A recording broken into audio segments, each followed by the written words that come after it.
Because there's no beat. Oh, here we are. Now streaming live on YouTube. Absolutely. Nathan, welcome to Dad.info. How are you doing? Very well, thank you. Very well. Yeah, delighted to be here. Thanks for the invitation. My pleasure. So my name is Soars. I'm the chief exec of Vegans and Dad.info. So Dad.info is a website really geared towards dads, enabling us to be the best that we can be. Both Nathan and I are dads. Nathan's going to talk about himself and what he does, which I know a bit about, but I want to know a lot more about in a moment or two. But really the whole aim of our time with Nathan and the fact the website itself is just to say, well, here we are, grown men, we've got children looking at us saying, what do we do next with our lives? And we want to equip and enable them to be the best that they can be. But at the same time, actually equip and enable us to be our best that we can be as well. So Nathan, welcome to Dad.info. So I'm just going to ask you if that's okay, just to introduce yourself a bit and your background and what you do, if that's all right. Sure thing. Thank you. So yes, my background is various. I think if you look at my CV, you'll either decide, oh, this guy seems to have done all sorts of different things. Why didn't he stick at one thing? Or, goodness, what an interesting range of transferable skills. So there are two ways of seeing it, I guess. But I have done a lot of different things. I have worked in the civil service. I've done voluntary work overseas in South America. I have been involved in outdoor pursuits. I've been involved in the British Red Cross in terms of medical loan services. I was briefly a zookeeper, slightly to my own surprise, / tractor driver. I did a tractor driving tour with a little mic and I got to drive people around and tell them what they were seeing. And then for the most part of the last 15 years, I've been doing a couple of things. I have been training humanitarians and working in terms of frontline disaster relief to support those activities in operational environments. So anything to do with vehicle fleets, remote power supplies, communications equipment, that sort of thing. I worked principally with one agency, Tier Fund, for about 7 years, and was very glad to be working as part of that big team. And I now work with them on an occasional basis, which is fun. So about 2/3 of my time presently is spent training humanitarians, both in remote logistics and how to stay safe and well whilst working in complicated environments. And then the other third of my time is spent using a lot of the kit and caboodle you can see behind me by delivering events outdoors. So principally designed to encourage people into wild spaces, into the great outdoors, and to become confident and happy, thriving in outdoor environments. So I've always loved that. And when I discovered that I was becoming freelance in 2012, I thought, well, that's something that we could explore. So I did some study and yes, went in that direction. I think that's probably the summary version. Otherwise, we could be here a really long time. No, it's great, because we're going to talk a bit more about what you actually do, if you like, to encourage people to get outside. But just in the context of today and dads and kind of modern youth, what's your passion? What's your dream, if you like, about families and dads and so on in the outdoors?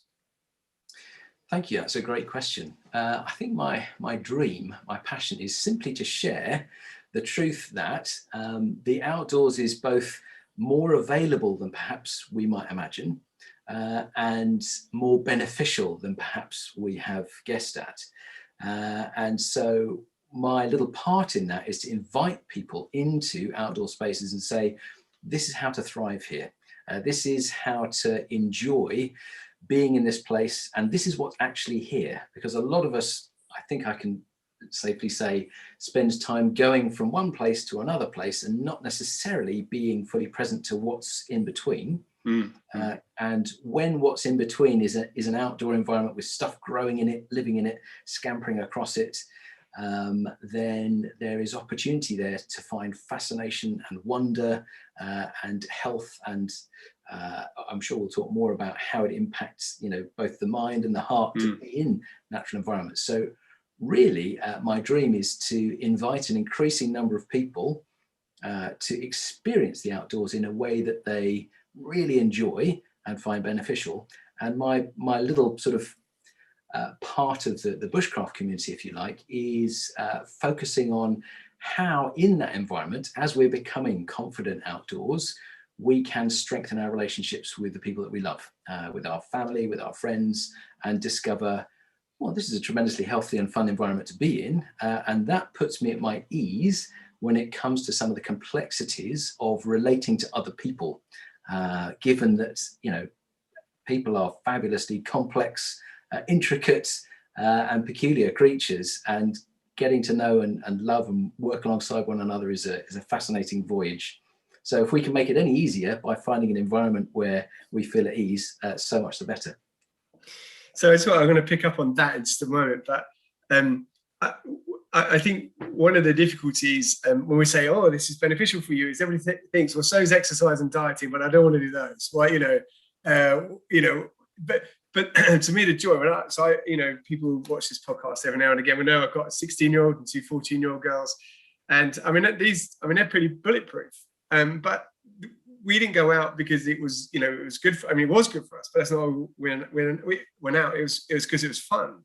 Yeah. And I've seen in our family that two immediate benefits you spot straight away. The first one is they're full of energy, and the outdoors burns their energy. It burns mine, but it burns their energy. And I think that straight off the bat, if they're surrounded by nature and they're climbing a tree, and for some reason, and so they come back, and because their energy's burnt, they're not turning on each other. So that's just an immediate thing. Nothing massive. You don't have to gut a rabbit or anything like that. Just being out there. But as you say, that other thing about relationships, for some reason, and I can't put my finger on it, and you were about to, and when I ask you, it does benefit relationships. But what would your comment be on that? Why would we come back in loving each other more than when we went out? Why is that? But maybe I could answer that with in a couple of ways. I'll share what for me really encapsulated something about that actually happened in London, in an urban space, but where I observed something. But also, I think, just back to your earlier point about there being a freedom when we're outdoors to express ourselves in ways that are either problematic or frowned upon indoors. If running around the house, climbing up the walls, all of this behavior is I'm familiar with, not just myself, but sometimes the kids as well. If you do a lot of that indoors, it's going to usually wind somebody up, possibly a parent, I don't know, maybe even a neighbor, or the house will just start breaking. So it can't, an indoor environment can't allow a human being to do and to be all the things that a human being can right be. there, that's huge. Yeah, that just almost, let's just pin drop that moment there, because I think, right, so you've got two other points to come, and I know that, and we don't lose those, but I think that point is so massive. We just need to just pause. The indoors does not allow us to become the people that we were actually designed to be. Whether you've got, you believe in creation or evolution, it doesn't really matter. We were designed to do and be something, to use different senses. My kids scream. Honestly, I don't know what happens. They go into the woods and they begin to scream, and yell and shout, and they become who they are. And they've all got dirty fingernails, which to me is just awesome, Yeah. So that is huge. What is that? Anyway, I interrupted you, but that point, it allows us to be who we want to be, without turning up a stereo to, number 11. There's another way of us expressing ourselves. And also, I think as a dad, when your kids are doing that, even if you're just kind of observing them, different comment in a minute, but even if, I climb trees now, not as high as them, but I climb them. But even if you're observing them, and you're not even directly involved, what I've noticed is they think you are involved. In other words, you are being the dad that they want you to be, even if you're just watching. So they're knocking it all over the park. They're being who they want to be. They're enjoying themselves. And that's a huge point. And then you get to be the dad that you want to be. And it's costing you barely anything, other than time. So anyway, I interrupted you mid-flow. One thing, and you were talking about a London urban environment as well. Oh, yeah. So this was a few years back, in the early stages of me setting up my my bushcraft business, and I went to my kids' primary school. They had an Advent fair.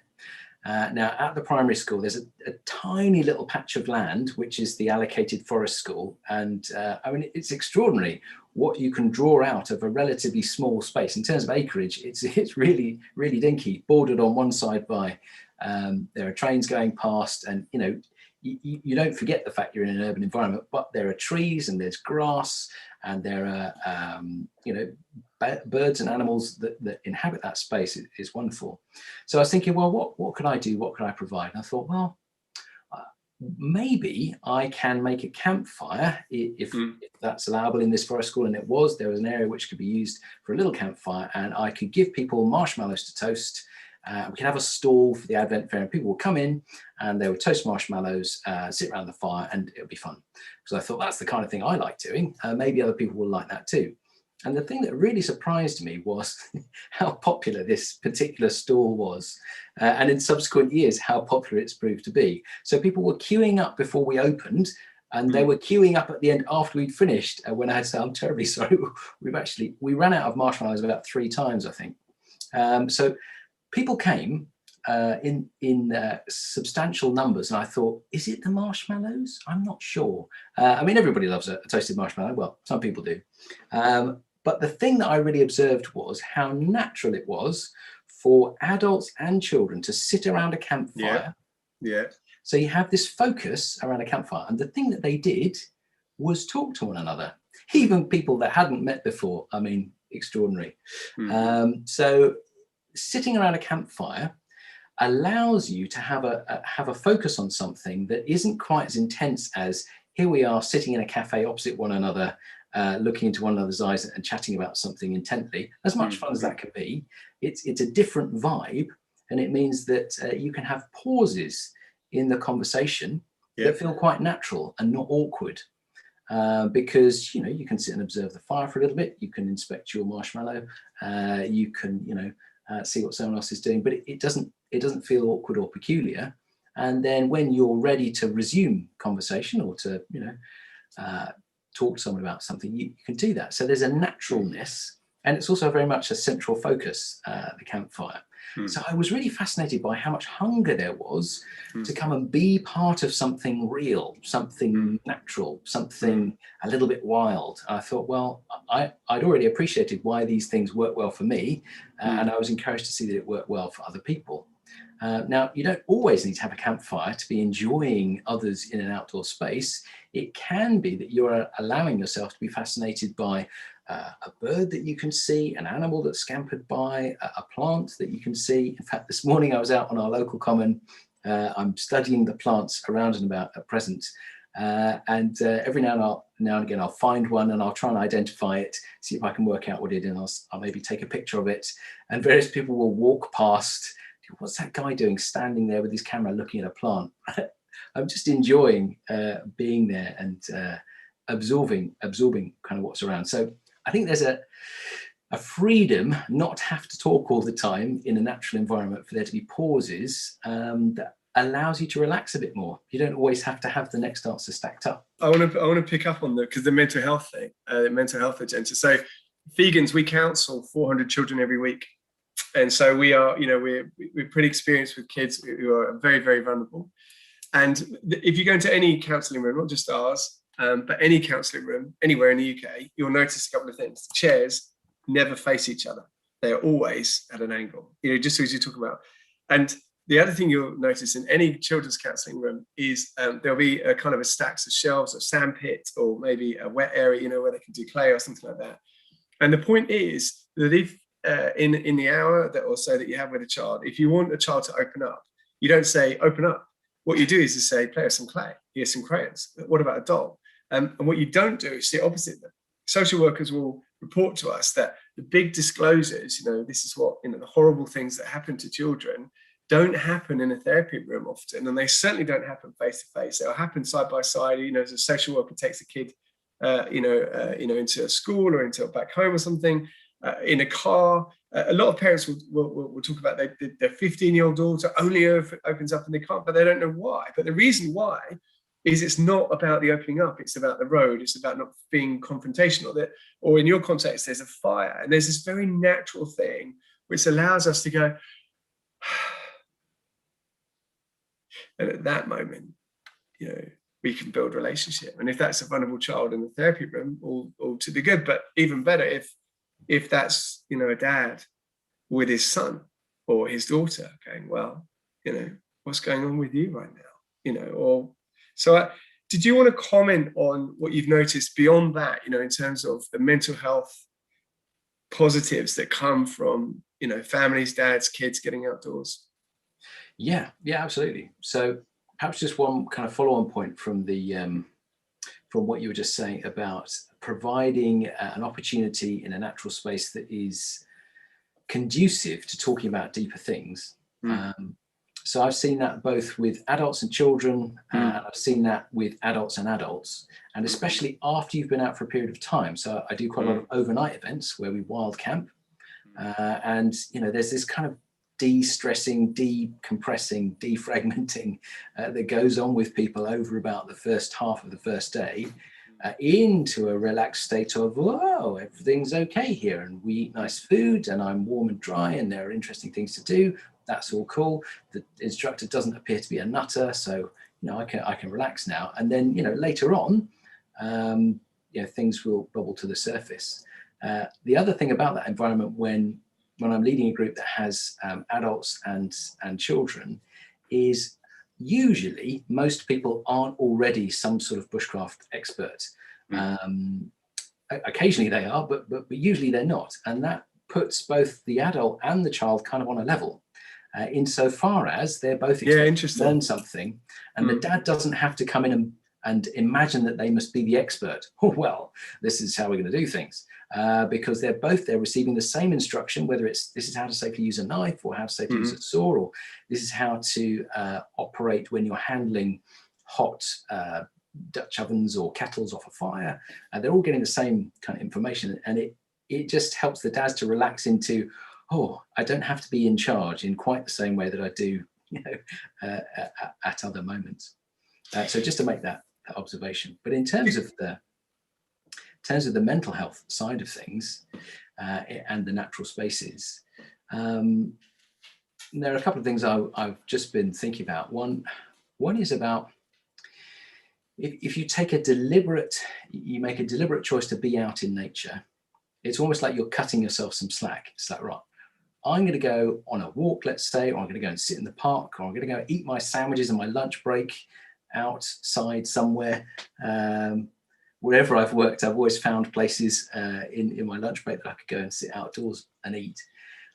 You're cutting yourself some slack in terms of, this is going to be a bit of time where I don't have to be working stuff out, being efficient, process everything, and it allows a sort of relaxation in your mind and body, and it allows, you know, thoughts that are worrying to start to lose some of their energy. So you're putting your focus onto the natural space rather than internally trying to get stuff worked out. Although one of the benefits can be that things do actually become clearer. So this very morning, I had some things that I hadn't quite sussed out, and I was feeling a little bit concerned about getting certain things right. And so I went and sat in a tree for about 20 minutes. And I started off feeling a little bit tense, I must say. And after a while, I'm like, why am I sitting in this tree? Well, I've decided to be here. I climbed up the tree in the first place. That's how I got here. And I've allocated this next 15 minutes, 20 minutes to just allow my body to chill out a bit and work out how I really feel about things. So to allow my feelings actually to come to the surface and pay them some attention. Oh, that's how I'm feeling about this, and that's how I'm feeling about that. So now I can start to make some choices about what I may therefore do about these things. So cutting yourself some slack in terms of making space is definitely one of the things that helps me. But also being in terms of a family. So the same tree, in fact, only about 2 days ago, my entire family was in the tree having a snack because, hey, who doesn't like to eat while you're outdoors? And one of the things that I noticed was a couple of us were sitting quite calmly and having a chat about something. one of the kids was, hanging off a branch, kind of, doing pull-ups and jumping off and running around and coming back up again. So there's this availability of different types of space. You can be active in it, or you can be kind of quite calm and peaceful in it. You can be talking, you can be looking at that interesting bug down there. That it gives a lot of variety to the space, which means that you can be in the same general area without all having to be totally focused on exactly the same thing. I'm not sure whether that answered the question. It does. Well, I'm going to ask you to keep commenting if that's okay, but just in the context of Nathan Beard Adventures. So, you run a business, you're in our south of London in Sussex, just near where I live. Whoop-de-doo, just going to point it out there. But you see, this is not something that you just kind of do in, with your own family. You've taken a lot of families out, a lot of adults out, a lot of kids out.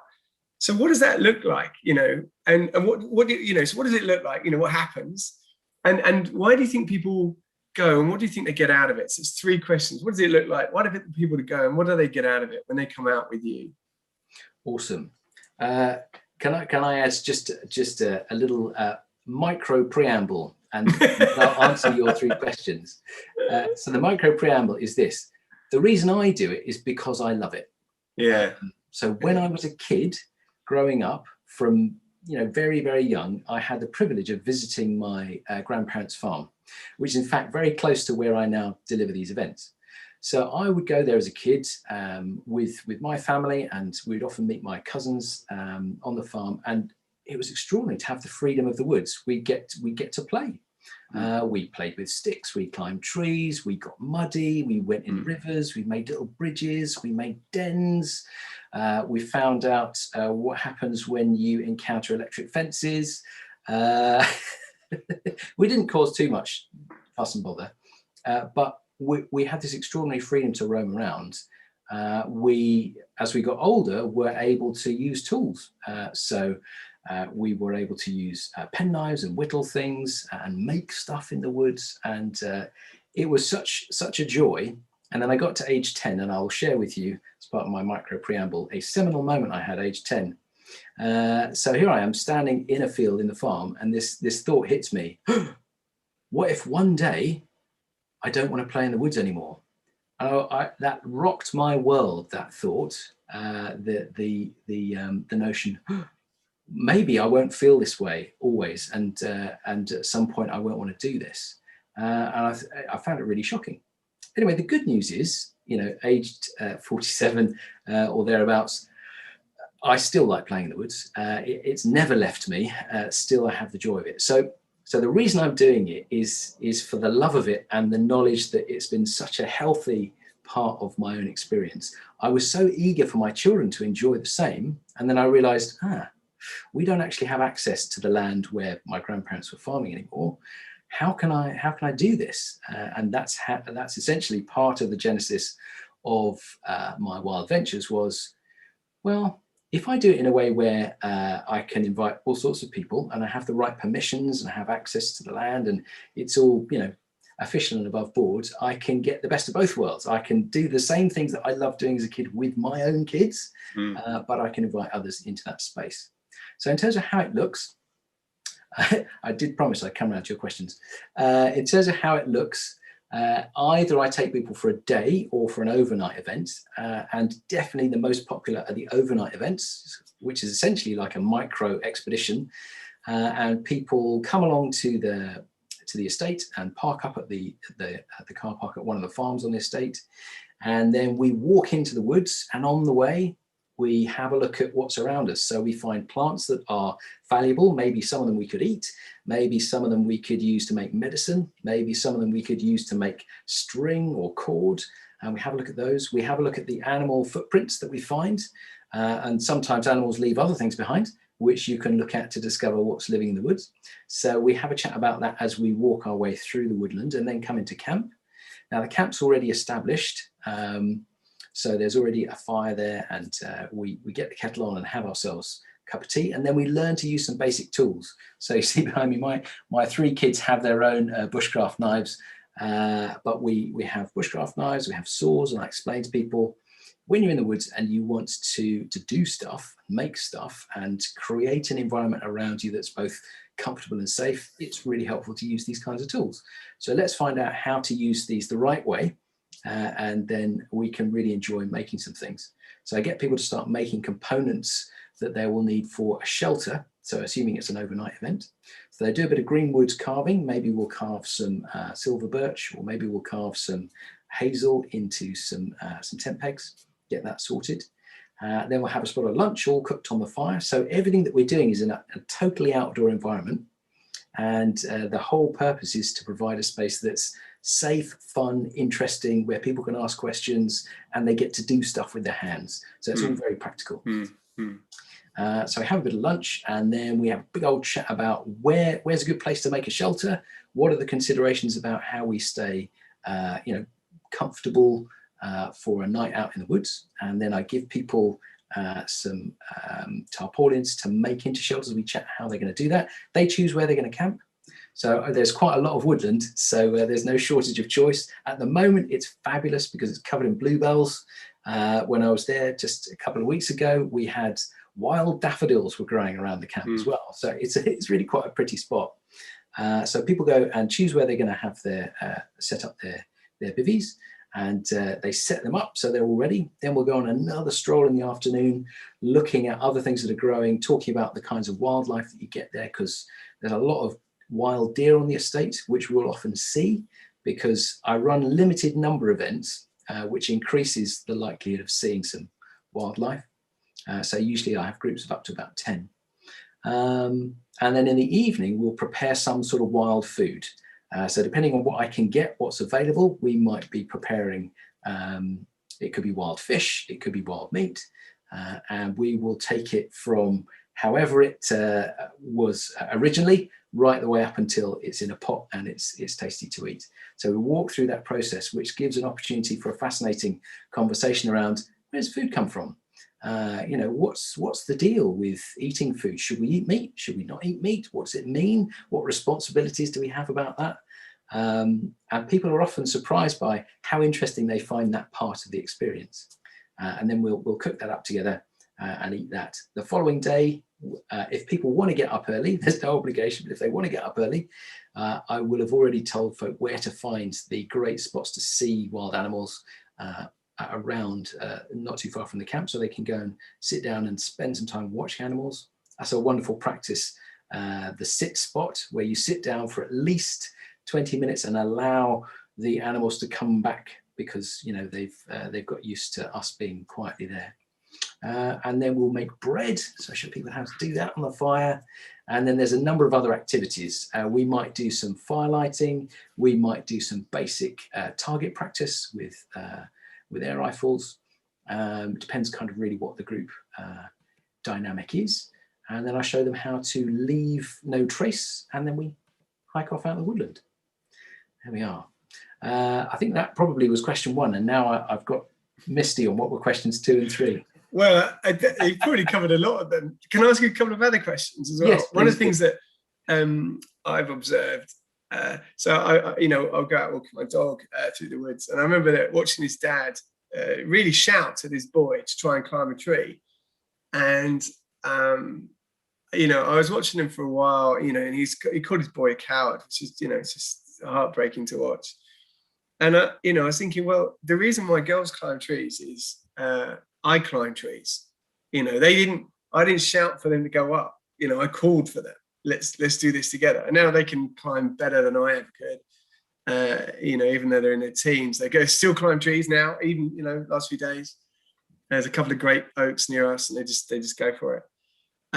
But I think my casual observation of that is I gave them probably 2 things. One, they can control their fear. And from a mental health perspective, going out there and spending a few minutes, a few hours in nature and climbing a tree or catching some food or making, but you actually get used to as your emotions calm, your health calms, and as you maybe climb a tree, build a camp or something like that, you begin to say, well, actually, things are under my control. I can manage this. I know what fear feels like, and it's okay. I can overcome that. And something I think that we've lost with kids. That's one thing I think I bequested. And the other one is memories. And I think, if I was to recommend any particular reason, for people to join up to Nathan Beard Adventures, there'll be great experience, great fun. But the biggest thing is something that they will still be able to savor. And my kids savor me climbing trees and falling out of trees and but it's a memory. For a lot of our dads who, don't live with their kids, non-resident dads for whatever reason, we end up in contact centers or McDonald's or sort of in car parks. And I mean, it's an option and it as a short-term fix, but gosh, there are other alternatives, which I think is so exciting about Nathan Beard Adventures. That's just so exciting. Yeah, go on.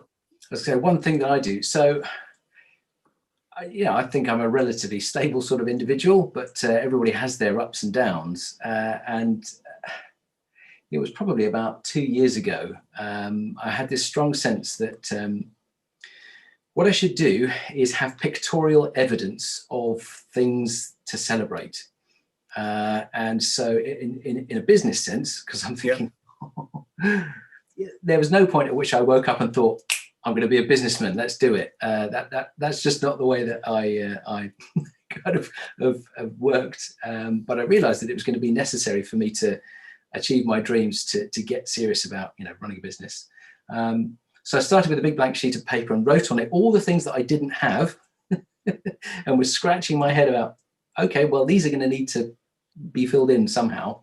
And then there was a lot of asking questions, a lot of prayer, a lot of learning that went on in the process. Anyway, some years later, I'm thinking, I still come up against things that I find challenging or hard to work out, and you can get a little bit discouraged by that. And so I was thinking about, well, how do I help my heart to remain buoyant as a business person? And this will closely relate in a second to being a dad. Most of the time I'm on a reasonably even keel, but we have our ups and downs as parents as well as in the other things that we try and do. And I got this strong notion that I should put on this previously blank piece of paper with little annotations on it, pictures of all of the things that had come into being. From my perspective, many of them were answers to prayer, but pictures of both the people that I was connected with, the equipment that I'm just looking at it now, it's over there.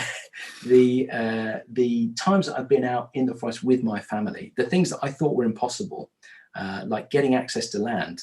I didn't have land, and it's not one of those things you can just click your fingers and get hold of. So it's extraordinary to see the journey of that. So put all these pictures on this board, and in the moments when I'm thinking, oh my goodness, how are we going to take this thing forward? Sometimes just need to stand and look at those pictures and think, well, these things were impossible once, and look, there's the evidence of them. Yeah. And a similar thing happens for me as a dad, where I occasionally think, how well exactly is this going? Because I can definitely identify the things I find challenging about it. And when I flick back through my phone pictures, and occasionally I might have an annual review and try and pull out maybe 10 or 15 pictures that represent things that happened during the year. I keep finding pictures of me doing stuff with my kids. So I'm like, oh, look, there's pictures of us having fun. There's pictures of us going to a new place or doing a thing. And it just reminds me of that very fact. We're setting memories there, which will be jumping off points for them if they choose, as they go on in life. Yeah, I pray heavily over my kids. And I think if I go back to when I held my first, and you're there as a dad and you think, well, I am never going to let you down. I never, I'm always going to be there for you and so on. And actually, to my shame, there have been times I've let my kids down. I've not done particularly brilliantly or whatever. But I think it's what I found fascinating with my children is as we've explored in this kind of context. So we've done loads of stuff. We've played video games and watched TV and movies and stuff. But the real adventures that we've had have been out in the New Forest, have been climbing trees, I've been trying to get across rivers that are turns out to be too deep. I've been in the sea. I've been, with a boogie board on, on a coast we don't know. I've been on a cliff face. I've been in the woods, all this stuff. And it seems amazing to me that in that journey from then till now, 16 years ago, everything I hoped and prayed for, everything I wanted, I don't want my 16-year-old girl to just slam the door on me, as a relationship. And she, you know what? Do you know, this is a really interesting thing. She never closes the door. There's never that barrier. She's just, doors open. We have a good, open and honest relationship. But it's not born because I'm just a great guy. Where it's been born out of is I've said sorry for the mistakes I've made, but I've created memories that have more than compensated for that. And all the mistakes I've, here have been, because I've been in a tree with her. I'm looking at an oak tree outside our front door. We live on an estate. We're privileged to have an oak tree there. And it's got tree lights all the way up to the top. And me and my 3 daughters put those tree lights in, and they go up like 30, 40 feet. I went up about 25, 30 feet, but they went to the top. But it's like a physical symbol of relationship. We've got a memory of doing it. It's in the wind as well. My neighbors are like, oh, but actually, gosh, what a great memory. And every time we turn them on, not every now and again, but every now and again when we turn them on, just a memory. There it is. And so, Nathan, I absolutely agree.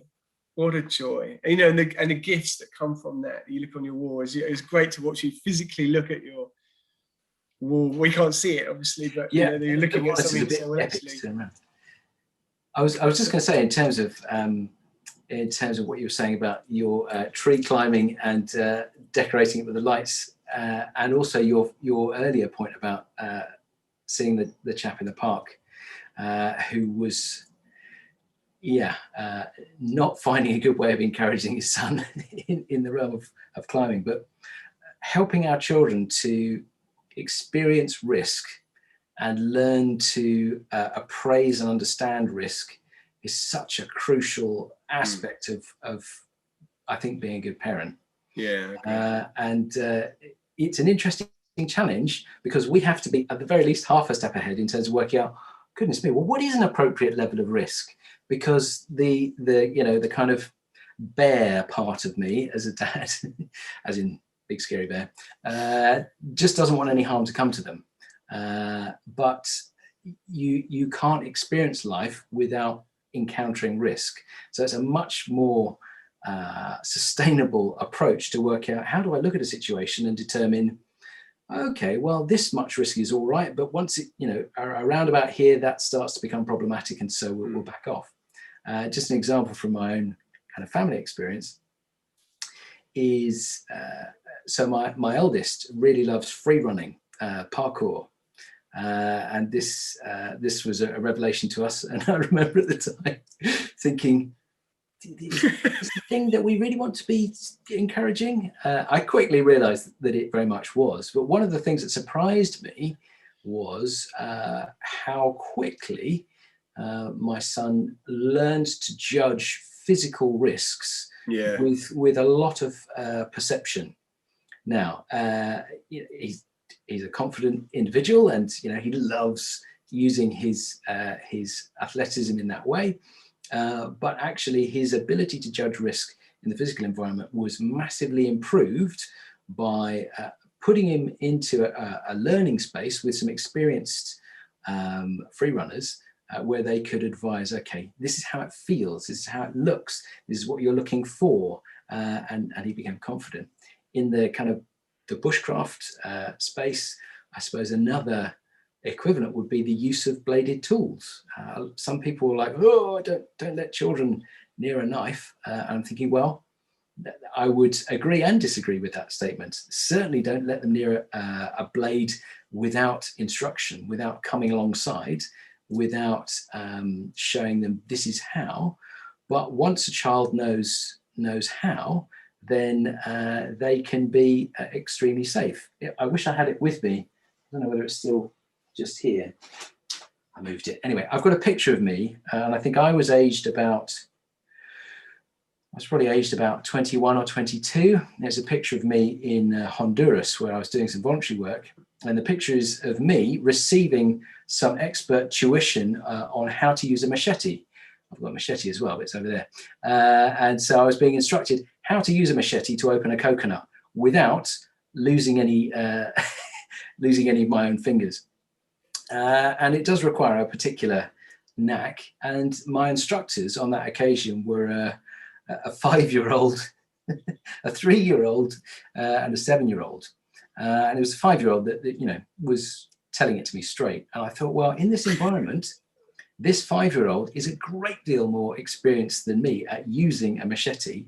Yeah. And it's simply that they have been shown how from an early age, and they've really got to grips with it. So we can do the same thing for our children. But I think there are a lot of folks out there that are like, well, that's great if you happen to be a bushcraft instructor, but I've not really done that. And that's why I think, and I hope the bushcraft community are there to help. It's like, okay, well, if you like some gentle guidance, some instruction on that, here we are. We can do this together.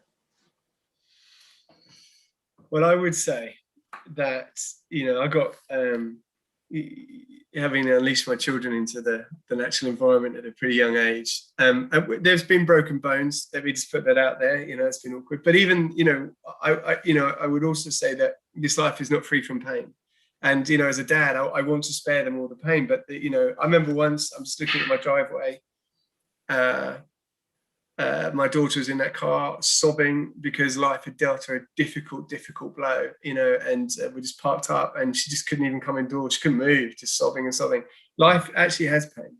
But actually, one of these things is what they learn. In my experience, is they go through this and they learn to do stuff savvily. And you talk about your son doing that risk analysis. Well, we don't do enough of that with our children, and they take bigger risks because they're not taught how to manage or assess risk. But also, when it does, if things happen and they get hurt, well, it's part of life. But we can come alongside, arm around, say it's going to be okay. Which is what I did then, and I've done it as I've knelt beside them on forest floors and gone, it's going to be okay. And I know, obviously, you operate in a safe environment, and maybe I should have been with you. But the point of it is that they grow up robust, they're resilient, they're courageous, they've got grit, And I think, if I could recommend any listener to try out what you do to take under your expert care and protection, some adventures. And it's good because we remember the adventures in life. So I love the name of your organization, Nathan Beard Adventures. Find name for an organization, find name for you, rather suitable. As I said right before, I do have beard envy. But Nathan, before we go, is there anything that you wanted to close out with? Any parting thoughts that you wanted to end with? Sure. Well, maybe just this. So Nathan Beard Adventures happening down in Sussex. I often get clients that are a little bit tentative about the idea of coming out because they're a bit worried that it's going to be a boot camp. And that they're going to be so beasted, and that, the idea is to see if you can survive all the way to the end. All right, no. There can be some benefit to those sorts of experience, but usually, if you have a sort of fairly extreme job, I'm much more interested in helping people to feel confident in wild spaces. And sometimes I've had folk that have come along and they've been like, oh no, I'm not sure whether I'm going to like this. And, we're going to be outside and maybe there'll be bugs. And what do you mean we're going to make an animal into something to eat? How does that work? So I like to think of myself as at the opposite end of the spectrum from the man shouting at a child in the tree, insofar as I'm inviting people. And I suppose if I was going to give a suggestion for helping our young people out into nature, it's make it an invitation rather than hustling them into it. So sometimes it can be an invitation to do something that they already want to do. It's just that we'll get to that via some nature. Sometimes it can be, we've watched a film or we played video games and we hung out downtown, over the last few weeks. Why not? Let's go and do something with your mates, but out in a wild space, out in a park. We'll go have a picnic. We'll go and do something fun. We'll go for a pub lunch, but we'll walk down the towpath, whatever it might happen to be. So it's an invitation into something, rather than our young people feeling that we're trying to force them into something because it will be good for them. It's more helping people to discover the joy of it. So I suppose that's one of my sort of founding principles. Help people to discover the joy of something, then they'll just want to do it because it's awesome. Best way to contact you, Nathan, if anybody's interested, how would they contact you? So thank you. Ian. So my website is nathanbeardventures, VENTURES.co.uk. So you're very welcome along to there. And there's a contact page on that. If you had any specific questions, I'd be very happy to receive those. So yeah, just pop along there and we can start the conversation. Nathan, it's been a pleasure meeting with you. Thank you so much for joining me today. Most welcome. Thanks for the opportunity, Ian. Great to talk. My pleasure. Take care.